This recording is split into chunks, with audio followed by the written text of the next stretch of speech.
तो ये जागेंगे नहीं। और निश्चित तौर पर ज्यादातर देश में देखा जा रहा है कि हिंदू अभी सोया हुआ है। ये खूब आतंक मचा रहे हैं, खूब प्रॉपर्टी को नुकसान पहुंचा रहे हैं, खूब मतलब हुदंग मचा रहे हैं, लेकिन हमारे लोग सोए हुए हैं।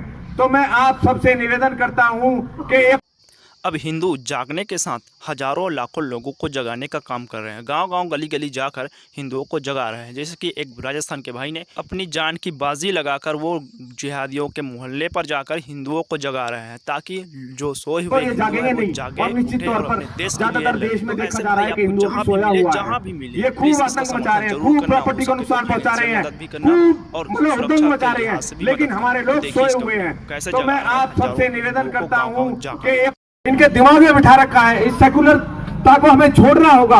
अगर हम अब भी नहीं चेते तो निश्चित तौर पर हम अपने बच्चों की कब्र अपने हाथों से खोद रहे हैं। हमें चेतना होगा, हमें जागना होगा। आप सब लोग अब भी अगर नहीं संभल पाए इस समाज में, अब जब हम गांव में घूम रहे थे तो बहुत से लोग ऐसे मिले जो ये उंगली उठाते हैं कि यहाँ पर क्या क्या करेंगे। एक बात बताओ, जहां पर केवल मुस्लिम लोग रह रहे हैं, मैं खुलकर बोल रहा हूं, जहां पर केवल मुस्लिम लोग रह रहे हैं वो खुलकर सरकार के खिलाफ नारेबाजी कर रहे हैं, खुलकर तोड़फोड़ कर रहे हैं। अगर हमारा एक भी घर है उस घर के लोगों को नुकसान पहुंचा रहे हैं। और हम लोग जहां ये लोग रह रहे हैं, हमने किसी को दुख दिया क्या?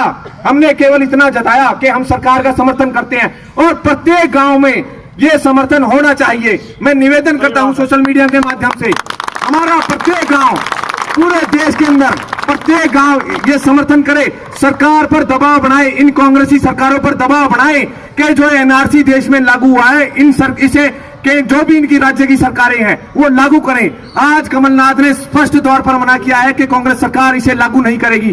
तो ये बताओ ये किसके लिए खतरे की घंटी है? ये आपके और हमारे लोगों के लिए खतरे की घंटी है। और मैं इस भारत सरकार से एक और मांग करता हूं कि पूरे विश्व में इन्होंने तो क्या किया है, केवल पाकिस्तान, अफगानिस्तान और बांग्लादेश के अंदर जो हिंदू है उनको शरण दी जाए।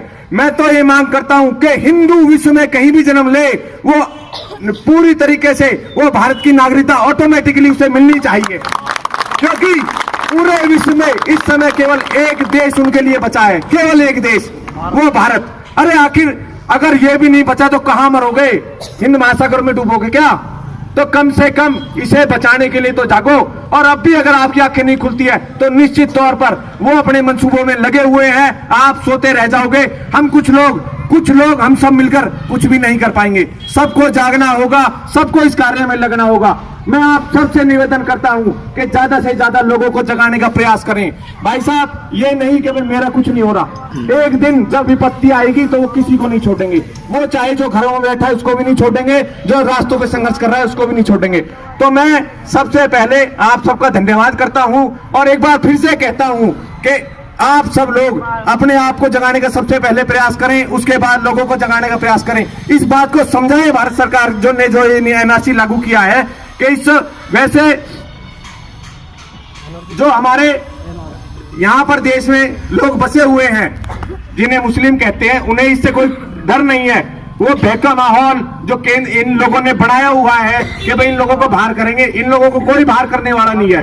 वो ना डरें कि भाई ये भ्रम फैलाया जा रहा है, राजनीतिक पार्टियों द्वारा वोट बैंक की राजनीति हो रही है और कुछ लोग ये उड़दंग मचाना चाहते हैं, ये टेस्ट करना चाहते हैं कि इन हिंदुओं को ये जागेंगे नहीं। और निश्चित तौर पर ज्यादातर देश में देखा जा रहा है कि हिंदू अभी सोया हुआ है। ये खूब आतंक मचा रहे हैं, खूब प्रॉपर्टी को नुकसान पहुंचा रहे हैं, खूब मतलब हुदंग मचा रहे हैं, लेकिन हमारे लोग सोए हुए हैं। तो मैं आप सबसे निवेदन करता हूं कि अपने आप को जगाओ, इस राष्ट्र को बचाने का संकल्प लो। आप ही बचा सकते हो, युवा ही बचा सकता है। एक एक युवा जब तक नहीं जागेगा, जब तक इस राष्ट्र को बचाए कोई नहीं बचा पाएगा। इसलिए आप सबका आज जो इस समर्थन रैली में या इस यात्रा में आप सब आए, मैं फिर से धन्यवाद तो नहीं दूंगा, लेकिन मैं आप सबका आभारी हूं। बहुत बहुत धन्यवाद।